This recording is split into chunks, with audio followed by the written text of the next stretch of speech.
As the president gave elaborate interviews at Statehouse, one of his immigration officers was charged in court for allegedly allowing a Nigerian drug trafficker back into the country.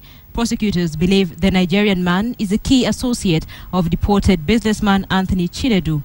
The president had vowed during the breakfast meeting that Chinedu and his associates would never be allowed back into the country. KTN's Catherine Omwantho has more from the unending saga.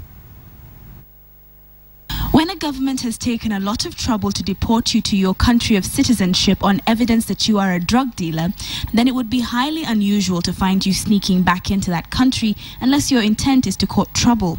But one Eneke Chimenze, aka Anaeke Chimezia, seems to have some pressing matters that he needs to attend to here in Kenya, Nairobi to be precise. Anaeke was on June 3rd deported to Nigeria alongside Anthony Chinedu and a third Nigerian on suspicion of drug dealing. The deportation saw 11 Kenyan immigration officers held hostage in Nigeria for undiplomatically deporting one of their own.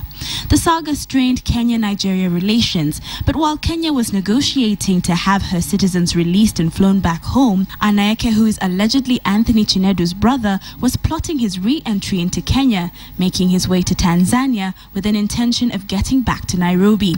He actually got clearance to enter and is at large, a sequence of events that have left one Edward Njau jobless and worse still facing charges in court.